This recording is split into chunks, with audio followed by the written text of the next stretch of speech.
గౌతమ్ చెప్తాడు సుభద్ర అలాగే అర్జున్కి సరిగ్గా తినలేదు, తినకపోవడం వల్లే ఇలాగా తను కళ్ళు తిరిగి పడిపోయింది, తినకపోవడం వల్ల కూడా నీరసంతో కళ్ళు తిరిగి పడిపోతారు కదా అని చెప్పి అనగానే అప్పుడు సుభద్ర అంటుంది, ఏంటమ్మా అసలు సరిగ్గా తినకపోవడం ఏంటి, సరిగ్గా తింటున్నావా లేదా టైంకి అని చెప్పి అడుగుతూ ఉంటుంది సుభద్ర.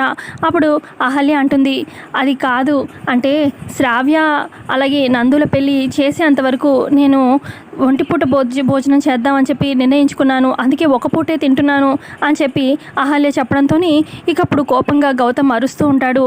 ఏంటి అహల్య అసలు నువ్వు చేసిన కరెక్టేనా, అసలు ఒంటిపూట భోజనం ఏంటి, నీ హెల్త్ ఏం కావాలి ఇలా చేస్తే, అసలే నువ్వు ఒట్టి మనిషిని కూడా కాదు కదా అని చెప్పి అలా గౌతమ్ ఫ్లోలో అలా అనేస్తాడు. అలా అనేసరికి ఒక్కసారిగా అక్కడ ఉన్న సుభద్ర అర్జున్ ప్రసాద్ కూడా షాక్ అయిపోతారు. అక్కడే యామిని వాళ్ళ భర్త అలాగే ఇక ఇటు నందు కూడా ఉంటాడనమాట. ఇక యామిని అడుగుతుంది, ఏంటి అదితి బట్టలు కూడా సర్దుకొని సూట్ కేసుతో సహా దిగావు, ఎక్కడికి వెళ్తున్నావు, ఏంటి ప్రయాణం అని చెప్పి అనగానే నేను గౌతమ్ వాళ్ళ ఇంటికి వెళ్తున్నానమ్మా అని చెప్పి అంటుంది అదితి.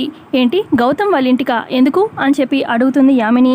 అప్పుడు అదితి చెప్తుంది, నా స్థానం అక్కడ ఏంటో నేను అందరికీ చూపించి వస్తాను, నా స్థానాన్ని నేను మళ్ళీ దక్కించుకుంటాను, ఆ అహల్యని ఇంట్లో నుంచి పంపించేస్తాను అని చెప్పి అలా చెప్తూ ఉంటే ఇక అప్పుడు యామిని అంటుంది, అయితే నా ఫుల్ సపోర్ట్ నీకే, నీ స్థానాన్ని నువ్వు మళ్ళీ దక్కించుకుంటాను అని చెప్పి అంత కాన్ఫిడెంట్గా వెళ్తున్నావు, నువ్వు నా కూతురుగా అది కనుక చేయగలిగావంటే నిజంగా గొప్ప విషయమే కదా, నువ్వు మళ్ళీ ఆ ఇంటి కోడలుగా వెళ్ళావంటే నేను ఆ తర్వాత ఆ ఇంట్లో వాళ్ళ సంగతి ప్రతి ఒక్కరి సంగతి నేను చూసుకుంటాను, సరే నీకు ఏ అవసరం ఉన్నా కూడా నువ్వు నా సహాయం తీసుకోవచ్చు, నేను నీకు సపోర్ట్గా ఉంటాను అని చెప్పి ఇక యామిని చెప్పడంతో సరే అమ్మా నేను బయలుదేరుతాను గౌతమ్ వాళ్ళ ఇంటికి అని చెప్పి సూట్ కేసుతోని గౌతమ్ ఇంటికి బయలుదేరుతుంది.